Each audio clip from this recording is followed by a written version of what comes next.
Morjesta kaikki, mun nimi on Savolaisen Raine ja mä oon tästä Minä Uskon ry:stä. Mikä tää Minä Uskon homma on? Mikä juttu tää on? Muutakin kuin vaatemerkki, logo.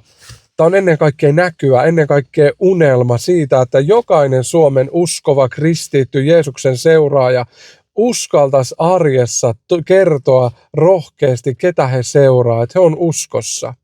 Tiedän, että se on välillä vaikeaa. Munkin elämässä on ollut sellaisia tilanteita, haasteita, missä on ollut tietty ryhmä ja tosi vaikea kertoa, että on uskossa. Ja sitten omien juttujen kautta pääsin siitä vapaaksi ja kerron tarkemmin jollain toisella videolla siitä. Mutta tämä on näky siitä, että Suomessa me kaikki uskallettaisiin tuoda esille uskoamme.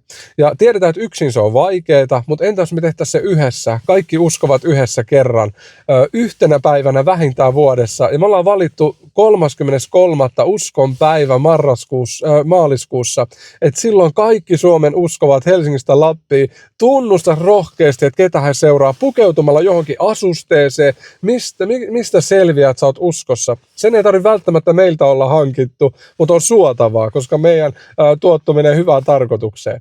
Mutta oikeasti ei tarvitse olla meiltä hankittu. Mutta meillä on verkkokauppa, siellä saat, meillä on pipoa, huppareita, rintamerkkejä ja nettisivut on auki, minäuskon.fi, käy kattoo. Se kauppa avataan ihan tässä lähipäivinä, mutta käy kattoo sieltä, mitä meillä on myytävänä siellä.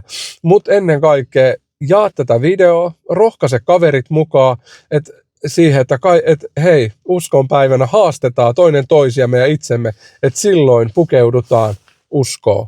Eiks niin? Oot sä mukana tässä? Mä oon. Ja mä aion pyytää mun ystävät mukaan. Pyydä säkin. Oot siunattu.